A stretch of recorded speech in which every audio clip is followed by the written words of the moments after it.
Hello, my name is David S. Hogan. Welcome to Into the Trenches. I am one half of Mighty Tripod Acting Studio, and I am very excited to have casting director Sandra Scragg back on the show. And today we are talking about demo reels, original demo reels, self-tapes as demo reels. We're talking about headshots. We're talking about auditioning. We're talking about a lot of things. So without further ado, Sandra, tell the folks a bit about you and how you got into this biz. I'd love to. Hi, everybody. Welcome. So I started casting way back when I was a drama teacher, middle school drama teacher. I realized then already that half the battle is casting the right person in the right role. You're 50% done at that point. And then when I got into film, I realized it was actually the same thing. And it's just that instinct for a casting director, I think, to just realize that's the person, that's the right person for this role. It's a wonderful process, really. And unfortunately, we're not the ones who actually get to make the final decision. That is, I'm so glad you mentioned that, because sometimes I do feel like actors get confused, but I think our goal is just to make a fan of that casting office or that casting director, because you'll get called in over and over again. Exactly. And that's part of the business of acting. It's not just being talented or having this dream. It's really a business. And I think that, being punctual, being on time, being prepared, knowing what you're doing, those connections are so important. And just a sideline here for the filmmaker, breakdowns are so important. The better your breakdown, the better I can do my job. Just a side note. That's a great side note. So filmmakers, please help casting, write a great breakdown, help them figure out who they should be calling in. So it's a little more specific. It's such a good word for actors and this industry, specificity. Today I want to talk about demo reels. Oh my gosh. When I first got in this industry about 10 or 11 years ago, I was lucky enough to get a few jobs. Cool. Got a few short films, a little thing here and there, and these things were made. And then I was like, what now? I don't know what to do. It's a thing. It's this digital file, or it went to a festival, but I want my clips. I want my clips, man. How do I get that? So back in the day, I didn't know how to edit. I didn't know how to do anything. So I had to hire somebody and pay them to get my clips, or I was contacting the producers or the directors. Hey, please, could I have a copy of my thing? I want to make it real, blah, blah, blah. But now I think we all, for the most part, we know how to edit. We all have this thing. We've been self-taping. I'm gonna say it's your best friend. Yeah, actors know how to edit now. So if you can get your footage from produced work, great, cool.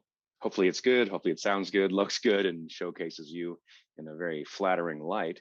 But what if an actor hasn't done anything yet?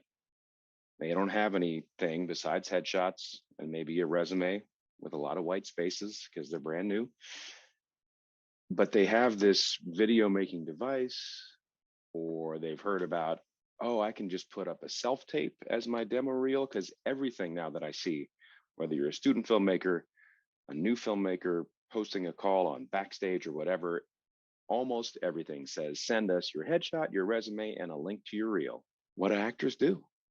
What are you seeing as far as non-traditional demo reels, whether it's original content, like an original scene that I paid for, or a monologue, or me putting up like a really great self-tape? Are you seeing that? And is that okay? So maybe let's start at basics. What should be in it? Great. I think the industry standard right now is 90 seconds. So between a minute and 2 minutes is plenty. Mm-hmm. We really just don't have the time to go through, 3, 4, 5, 10 minutes of your footage as much as we'd like to. Start off with a slide of your name. That's it. Just your name, just quick, and go straight into your reel, which would be, as you said, clips of your previous work. I would suggest, given the fact that production values are different, start with your best ones. One thing of note, when you're putting together your clip that you're going to insert, Don't worry about trying to make the CD understand what the story is about that you are enacting. That doesn't matter to us. I see that a lot. I see people creating almost stories around their performance. And I sometimes don't even know who I'm looking at. Who am I supposed to be watching? Because you don't tend to spotlight yourself in your clip, and you need to. It's about you. It's about your acting, your performance, not the people around you, not your scene partners. The clips that you try and get from the directors that might not have great production value. And I'm speaking from me personally here, and this is where the instinct of the CD comes in.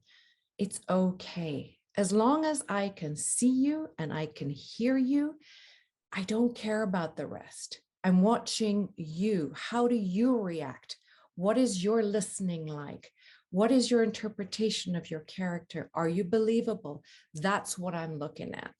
I don't care about production value, honestly. And that segues nicely into, can we make our own? Yes, you can definitely make your own self-tape. Get together with some friends, do your thing. What I don't like to see on a self-tape, honestly, and this is myself probably only, but I've talked to some other CDs about this, is monologues.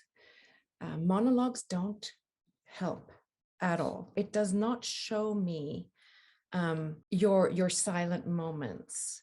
You're listening to your stage partner or your screen partner. It doesn't show. It's more like a stage production for me. And I don't see you in real time. I don't see how you would actually be in that scene. Monologues don't work on a demo reel. I'd much rather see, as you had mentioned, David, when you do a self-tape audition, put a few of those in, and and here production value, it's easy to get it right these days, especially with our trusty iPhones. And, I got this little light right here.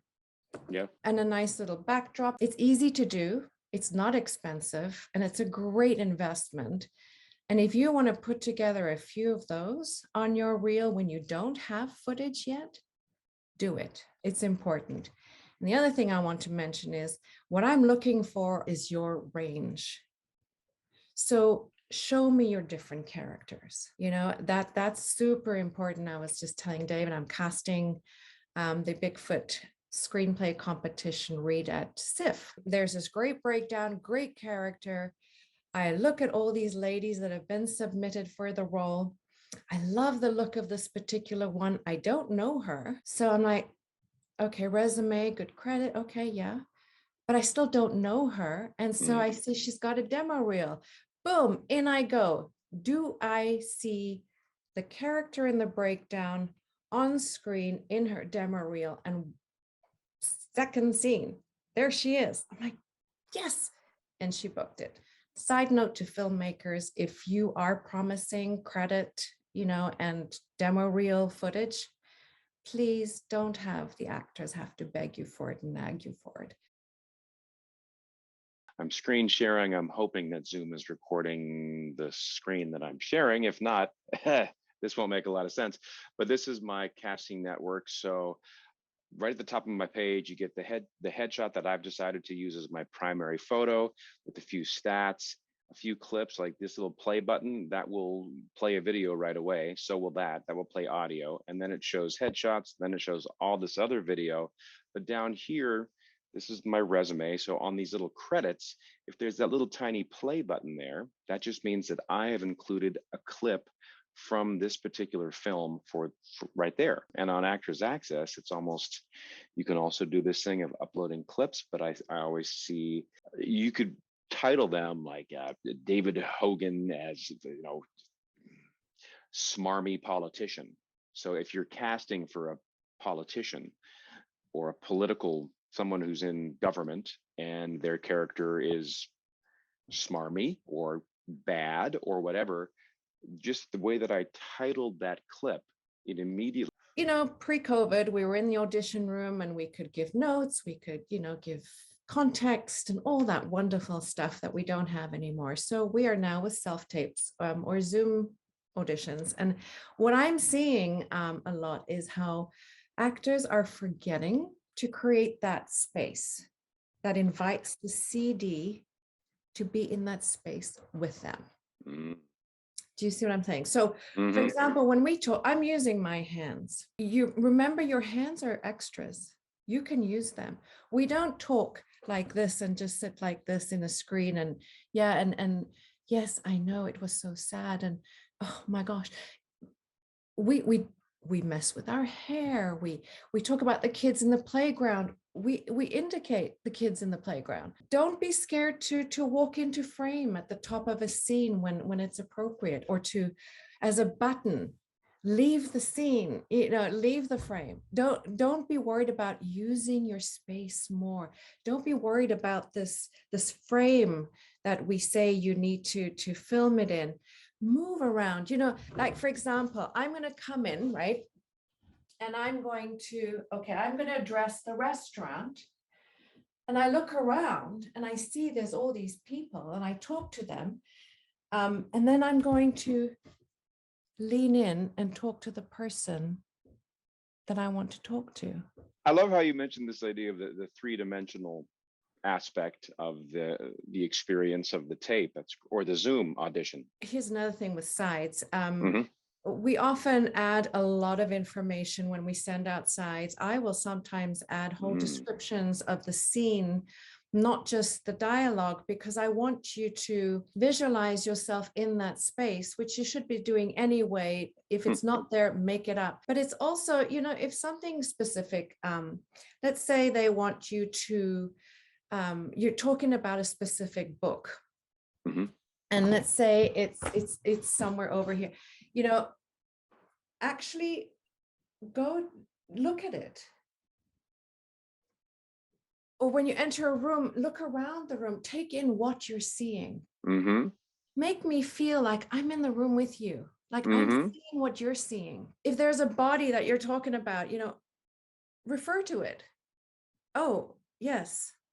Let's see what happened to you. Really use your space, make it up if it's not in the scene. But that's why with the sides, that when I cut them, I give you a lot of information that you can work with. I've even heard some audition coaches, I can't remember who said this, but it's the same idea, is to bring the room into the room.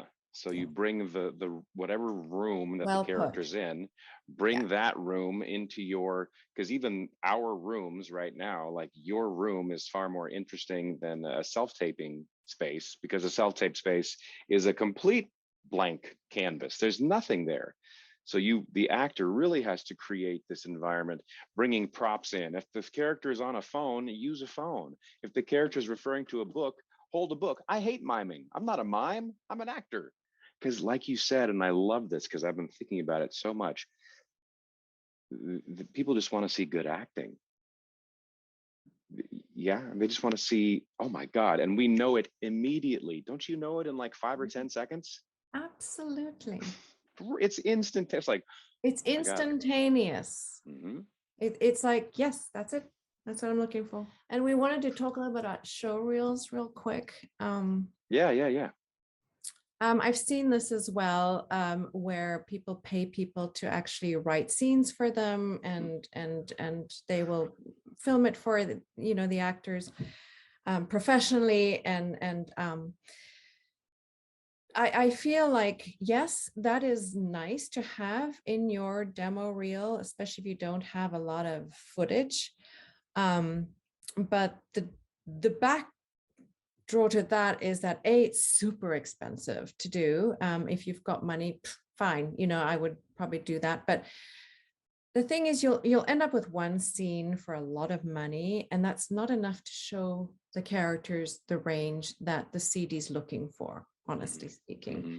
I would much rather that you had put together a few scenes from different films you've been in, shorts, student films, whatever it is. Even if the production value is not great, focus on yourself, put those in there, rather than having spent all that money to create this amazing scene where sometimes the focus isn't even on you all the time. Okay, so when you're casting a project and you're looking for actors, obviously you know actors, right? So you know those people, you have relationships. This is a relationship industry, as we know. But if someone is sending things to you for the first time, sending their materials, is there anything you're looking for in particular? What makes a new candidate stand out? Usually, a new actor who's not represented that's what you're talking about, right? Well, Non-rep possibly. I mean, actors. they could have an agent, but maybe they just haven't never seen you before. But I guess is there anything? Are Well, there any basically, it's a general tips? package of, headshot, resume. The one thing I will keep on about is keep your headshots up to date. It's really, really important because I can't tell you how often I've called someone in for an audition and they look nothing like their headshots anymore. And, or you change the color of your hair or whatever it is. Keep your headshots up to date. And also do add to your profiles, do add a selection of headshots like David just showed you, in various characters, moods. It really, really helps me to get that feel. And don't, if you're not a vamp, if you're not a badass, don't put those pictures in. It's not going to come across very well. Showcase what you feel, who you are, who you can embody. Yeah, know who you are, really, is what I'm saying, and know who you can be. Don't be afraid to update your marketing because it follows who you are. And I know I spoke to someone recently about their headshot. Yeah, but I like it so much. I said, yeah, I like my headshots from 20 years ago too. I You have like it all so much. this. Yeah, that's also that's just an interesting thing too. Like you like but you can like your photo, but your actor's headshot, it has a very particular job. It's not just like whether I like it or not. Like, is it appropriate? Should I be using it today? And here Because again, it goes back to what does the CD want to see, not what mhm, you want to see. You might yeah, love that shot, but it's not going to serve you. yeah. I mean, I have the occasional really dramatic photo that I like, but I don't think Jody wants to see that photo. Jody Rothfield, who does mostly commercial casting, she's like, I don't care that you look kind of intimidating. Yeah. That's not what I want to see, David. Because obviously, in most, I think we can agree, with the rare occasion in commercials, most of the time people are upbeat and kind of smiley. So Absolutely. that's why commercial headshots usually are like ding, not like ding. So it's so good to spend Point. time with you, Sandra. It's Oh, always David, thank you so much. I can't think of spending a better morning chatting about something I love to somebody who loves what you do. And thank you for, doing this and for helping actors. I'm all about that too. And it's great that we have you here in the Northwest doing what you thank do. you. Thank you. Thank you. Thank you. Thank you for joining us on this episode of Into the Trenches. I hope you will keep in touch. Look up Sandra Scragg. She's on Facebook. She's on social media. She is an amazing human, a stellar casting director, and we are so grateful that she joined us today. Please keep in touch with us. You know how to find us. You're probably watching this on YouTube and maybe listening on our podcast. If you need anything, if you're an actor in the Pacific Northwest, if you need headshots, if you need coaching, if you want to come take an acting class, we are here for you. Myself and my better half, Angela DeMarco, we love helping actors, especially those right here in our hometown of Seattle, Washington. Empower yourself. Go make some content. Go be creative. Do your thing. And hey, I just heard this recently, and I think it's true. If you're an actor, it's not about who you know, it's about who knows you. Put yourself out there, do great work, and break a leg at your next audition.